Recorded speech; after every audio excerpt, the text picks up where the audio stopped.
Olá, tudo bem com vocês? A videoaula de hoje vai trabalhar um conto de Machado de Assis, Um Homem Célebre. Um pouco da biografia de Machado de Assis. Nasce no Rio de Janeiro, em 21 de junho de 1839, Joaquim Maria Machado de Assis, filho de Francisco José de Assis e de Maria Leopoldina Machado de Assis, moradores do Morro do Livramento.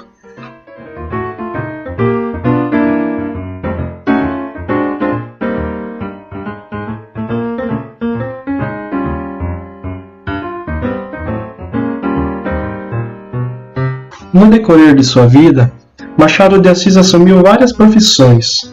Foi jornalista, aprendiz de tipógrafo, escritor, poeta e teatrólogo. Foi funcionário do Estado também, sendo nomeado primeiro oficial da Secretaria do Estado do Ministério da Agricultura, Comércio e Obras Públicas, incluindo assim a sua carreira burocrata.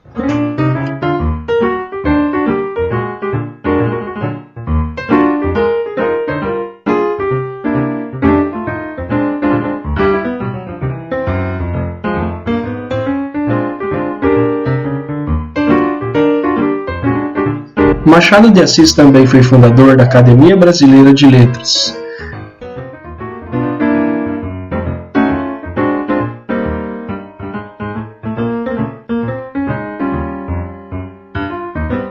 O contexto histórico de Um Homem Célebre.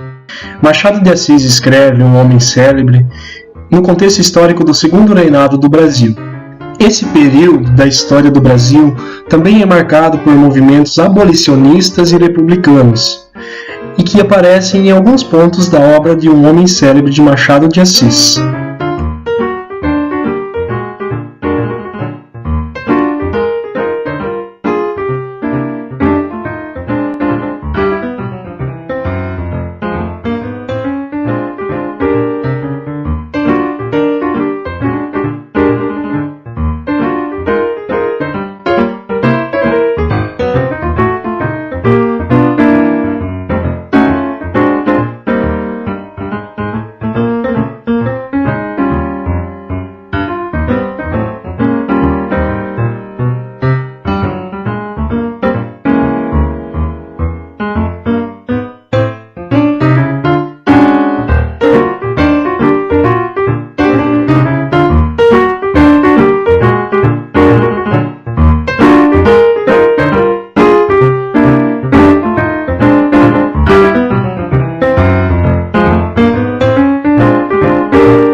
Resumo sobre a obra é o seguinte: no conto O Homem Célebre, ele é narrado a história de Pestana, um homem de sucesso conhecido pela população de ser compositor de músicas dançantes, de ritmos ligeiros, cujo estilo é chamado de polka, pois tem origem polonesa. Apesar desse sucesso e do reconhecimento público que ele odeia, o personagem vive a frustração de não conseguir compor músicas antigas no estilo dos grandes artistas clássicos, como por exemplo Beethoven. Pestana, ele tenta conseguir realizar o sonho de compor uma música extraordinária no estilo clássico, e essa será a obsessão dele ao longo do conto. E não existe referência quanto à família do personagem, apenas sabe-se que ele recebeu a educação de um padre, que gostava tanto de músicas sacras quanto de músicas pestanas.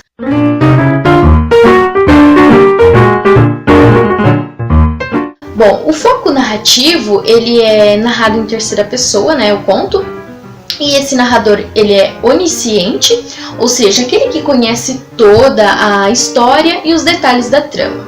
Eu trouxe para vocês um trecho, retirado do conto.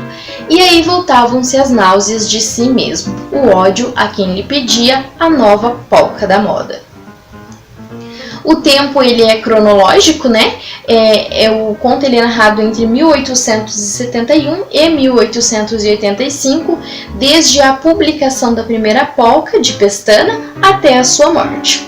Pestana, quando compõe a primeira polca em 1871, quis dar-lhe um título poético. Escolheu este, Pingos de Sol, e o outro trecho. Assim foram passando os anos até 1885. O espaço ele é geográfico, né? Ou seja, o conto ele é narrado na maior parte na casa do Pestana. Em casa respirou, casa velha, escada velha, um preto velho que o servia e que veio saber se queria cear.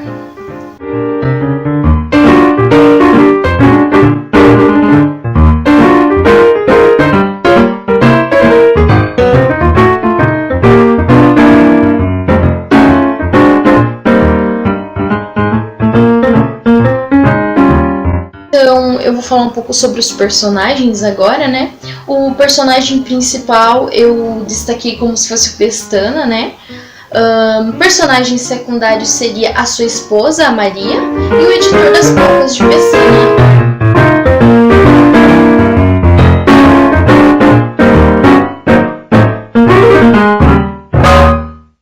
Olá, eu me chamo Vinícius e desenvolverei com vocês uma pequena análise psicológica do conto machadiano Um Homem Célebre, que possui o Pestana como personagem principal.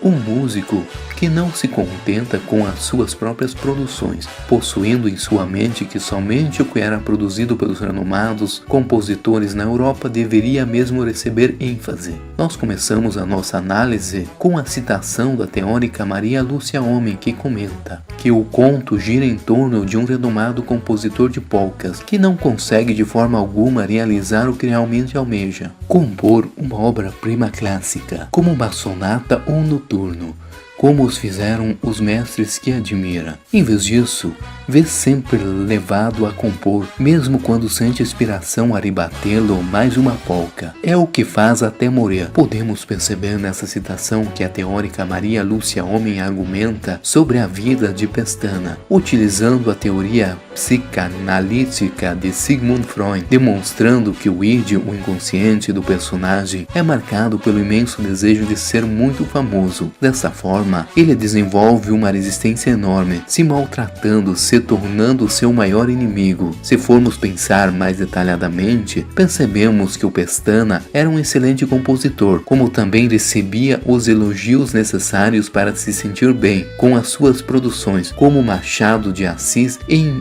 um comentário sobre a sua própria obra no ano de 1959 explica: em Um Homem Célebre, Pestana simboliza o compositor desajustado, que é, no entanto, notável e singular em seu desajuste, formado nos ideais do somatismo, abençoado pelos retratos de Cimarosa, Mozart, Beethoven, Klick, Bach, Schumann sobre seu piano.